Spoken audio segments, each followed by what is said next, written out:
بسم اللہ الرحمن الرحیم۔ بعض کا ایسا ہوتا ہے کہ انسان کسی حادثے یا المیہ کے نتیجے میں کسی شدید غم اور کرب میں ڈوب جاتا ہے، اس سے کچھ سمجھ نہیں آتی ہے کہ وہ کیا کرے اور کس سے اپنا دکھ شیئر کرے۔ ایسے میں اسے کسی ہمدرد اور خیر خواہ کی بڑی شدید ضرورت محسوس ہوتی ہے، اور اگر خوش قسمتی سے اسے کوئی ایسا شخص مل جاتا ہے کہ اس کا غم بانٹ لیتا ہے، اسے حوصلہ اور سہارا دے دیتا ہے، تو اس انسان کو گویا دوبارہ جینے کا حوصلہ مل جاتا ہے۔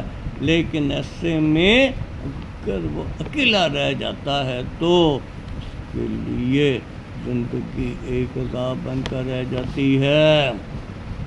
اسی زمانے میں خاندانوں میں ملنے جلنے کا بڑا رواج تھا، کوئی بڑا چھوٹا نہیں تھا، کوئی امیر غریب نہیں تھا۔ اس وقت ابھی سٹیٹس کو کی وبا نہیں پھوٹی تھی، اس لیے سب لوگ ایک دوسرے سے بلا تکلف ملا کرتے تھے۔ اس کا بہت بڑا فائدہ یہ تھا کہ لوگوں کے بہت سے مسائل حل ہوتے تھے، بہت سے رشتے خاندان میں ہی طے پا جاتے تھے۔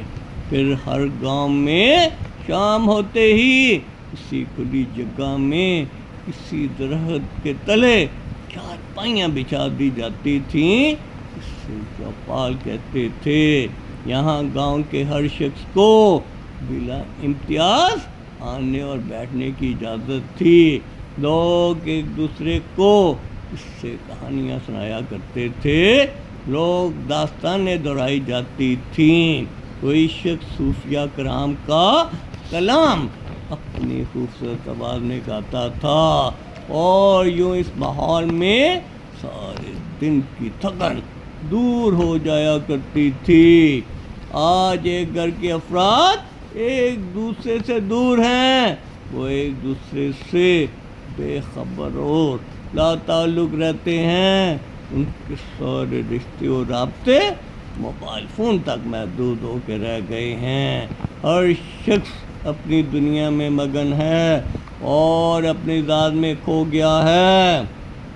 خدا کے لیے اپنی مشرقی روایات کی طرف لوٹ آئیے، اپنے رشتوں ناتوں کو نبھانا سیکھیں، ان کے دکھ درد میں شریک ہوا کریں، اپنے گھر کا ماحول مربوط اور مضبوط بنائیں۔ ہم نے اگر ایسا نہ کیا تو یقین کریں معاشرے میں ذہنی امراض اور ذہنی افراد میں دن بدن اضافہ ہوتا جائے گا، لوگ جرائم کی دنیا میں آ جائیں گے، سارا معاشرہ درم برم ہو کر رہ جائے گا۔ بہت شکریہ۔